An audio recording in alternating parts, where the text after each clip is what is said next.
Hey guys, it's December 2024, so it's officially time to look back on what happened or what didn't happen in the Niagara real estate market last year and to project, forecast, conjecture about what we might see happening in the new year. Hint, what happens when you get out of limbo? If you haven't messed up your back, you straighten up and you move forward. So here's what happened in 2024. But first, a note. In December 2024, most of the boards in Ontario transitioned in our back-end listing system, and the data from November and December still isn't quite available. So I am extrapolating from data from the rest of the year from the Niagara Association of Realtors, also via our in-house stats guy, Patrick Burke, otherwise known as Statrick. 2024 was the year I call suspended animation.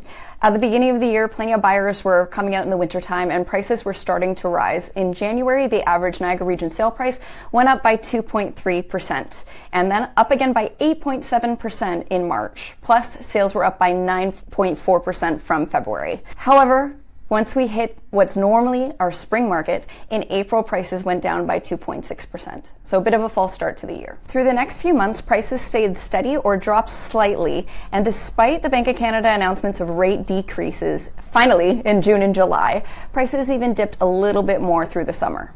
However, June is also when our active listings on market, aka our inventory, topped an all-time high in recorded Niagara history, with over 3,000 homes on the market at that time.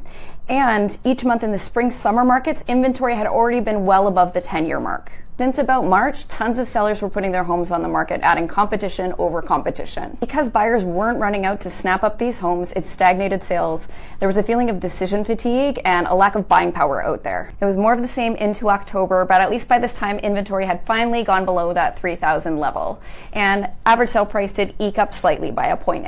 Where we stand now, at least for those of us who are out there with boots on the ground with buyers and sellers, is we're still going through that slow roll of careful buying and patient selling. But the really interesting thing about 2024 is how the prices were, or I should say were not, affected by this. With record high levels of inventory and buyers yawning at too much choice, prices should have fallen, but they didn't.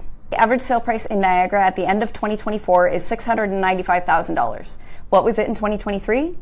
$695,000. So how would I characterize the 2024 real estate market?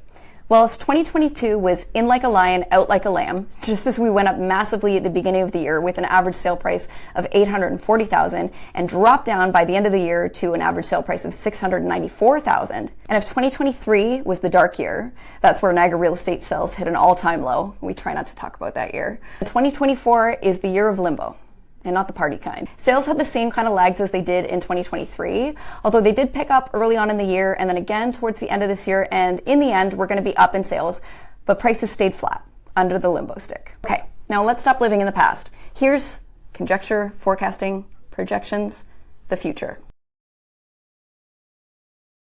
Let's look to the Niagara data. This past year versus the last 10 years in Niagara real estate. Why spread it out that far? Markets, like humankind, repeat themselves. In our most recent cycle in the Niagara real estate market, we hit a peak in activity and sales at the beginning of 2022, followed by a decline and stagnation to where we are now. In 2016-2017, we hit a height then too, with multiple offers being common and sales and prices massively up within a year. This was followed by a severe drop in sales in 2017 and prices slowing or stagnating through 2018. In 2019, things started to pick up again, and we all know what happened in 2020. This is basically mirrored by the years of the economic recession from 2007 to 2009, with things starting to rev back up again in 2010, though other measures that were put in place slowed that continued growth. So this history indicates that we may be on the precipice of an upswing.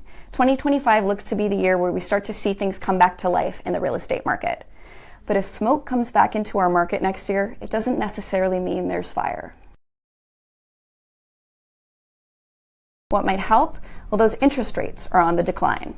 The most notable Canadian economist, and the one I hitch my horse to, Benjamin Tal, predicts that the Bank of Canada will keep cutting the benchmark interest rate down to 2.25% by mid-2025. With interest rates lowering, more buyers will have the buying power to be able to go out and buy and will be motivated to do so. And we know that inventory will be out there since we saw that flood come out this year, so it should create some healthy, balanced activity. Great, so more buyers are going to come back to the market in 2025. But what about that supply? We know there have been a flood of supply here in Niagara, so if that continues and grows, then buyers may be satiated by all those resale homes on offer. However, new building starts have decreased heavily over the past year. My buddy Benjamin Tall cautions that the current halt in construction starts suggests future demand is likely to outpace supply, potentially driving prices up significantly. In Niagara, with population growth and more people wanting to move out this way, there may be a gap in the supply needed to house those families. Will that mean a faster moving market next year? Maybe not so fast. TEL predicts that we won't see the housing market truly fire off until 2 years from now, 2026. And I'm inclined to believe the same. The indicators are all there, interest rates decreasing, hopefully, pent-up supply and demand for resale homes, and evidence of where we look to be in the historical market cycle all indicate that 2025 could be rockin'. But there are a lot of moving parts, and this includes not only a lack of certainty about how much demand will come out to meet how much supply, but also larger geopolitical factors that people are watching closely. For instance, in 2022, we started the year with a war in Ukraine and the aftermath of pandemic conditions. And while interest rates were increasing alarmingly at the same time, it can't be denied that these larger events contributed to the impact on economic forces. In 2025, we have a change of government in the US and potentially one in Canada as well, which will have an impact we cannot fully know yet. Will the interest rate decreases do enough to counteract any larger impacts? And even as people act with caution in anticipation of these upcoming geopolitical changes, they may not be so quick to jump into one of the largest purchases or changes in their life, buying or selling their home. So, 2025 may see the Niagara real estate market coming back to life, straightening out and moving forward after a state of limbo. But, like your most addicting Netflix series, this one's likely to be a slow burn. Now, if you want to keep up to date on these changes or any impacts we don't yet see coming, contact me at naomiKnightRealEstate.com. I'll let you know how this series goes.